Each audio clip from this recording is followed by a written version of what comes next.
characters. Prior, 22, recently forced into an arranged marriage. Resentful, but with hidden steel. Lorenzo Arenzo Moretti, late 30s, powerful and dangerous mafia boss. Used to getting his way. Lorenzo, his voice is a low rumble, closing the door behind him, the click echoing loudly in the silence. You seem to enjoy the view. Prior, doesn't turn, keeping her tone cool. It's better than the interior. Lorenzo, a slight pause, then he moves further into the room, his footsteps soft on the thick carpet. You're not being very hospitable, Mogili. Especially considering this is our room. Prior, finally turns, her eyes locking with his, a challenge in them. You shouldn't expect warm greetings. We both know this isn't a marriage built on fondness. Lorenzo raises a dark eyebrow, a flicker of amusement in his eyes. Fondness? Is that what you were hoping for, you darling? Prior hates the way he says her name. Don't call me that. And don't pretend you don't know why I'm standing here like this. This isn't a fairy tale, Lorenzo. Lorenzo, he's close now, too close, and she can feel the heat radiating off him. He places his hands on the back of a nearby chair. No fairy tales, number. Just practicality. Two families united. For the good of business. Though, I must admit, you're quite a beautiful business merger.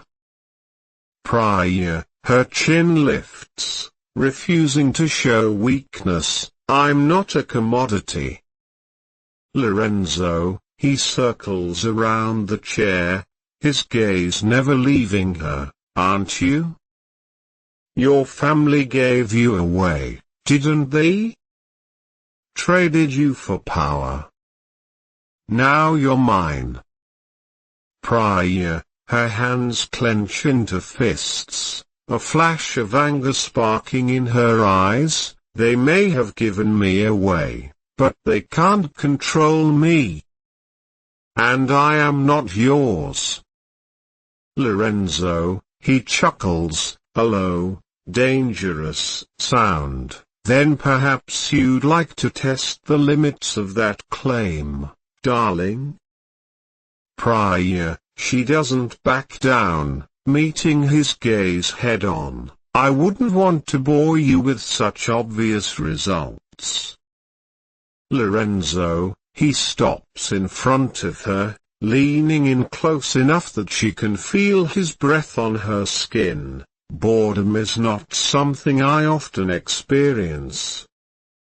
Especially with unique women like you. He reaches out and gently tucks a strand of hair behind her ear, his fingers lingering longer than necessary. Lorenzo, and I find your defiance intriguing. What did you think would happen after our vows? Did you think I would sleep on the couch? Prior, her breath catches, her eyes momentarily slipping down to his lips before she pulls herself together. I didn't think you'd be so predictable.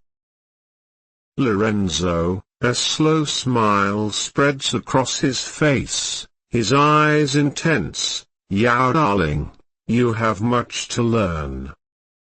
About me, and about the world you've entered. He takes a step closer, their bodies almost touch, and he whispers, his voice low and husky. Lorenzo, and I intend to be the one to teach you everything.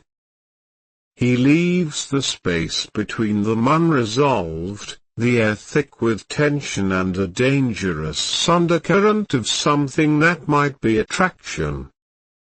The scene ends with Yao Darling's heart pounding in her chest, unsure if she is terrified or something else. Notes on why this dialogue works. Tension. The dialogue is filled with tension, stemming from the forced marriage and their clashing personalities. Power dynamics. Lorenzo's power as a mafia boss is palpable, and he uses it to assert dominance, while Yao Darling's defiance creates an interesting dynamic. Intrigue. There's an undercurrent of something more than simple dislike. Lorenzo is intrigued by Yao Darling's spirit, and the possibility of their relationship evolving is teased. Spicy elements, the proximity, suggestive language, and the lingering touch build the spiciness, hinting at more intimate scenes to come. Character establishment. The dialogue reveals their personalities. Lorenzo is confident, controlling, and dangerous. Yao Darling is defiant, intelligent, and not easily intimidated. Let me know if you'd like more scenes or want to tweak anything. Thank you so much, darling, for your support. Bye bye.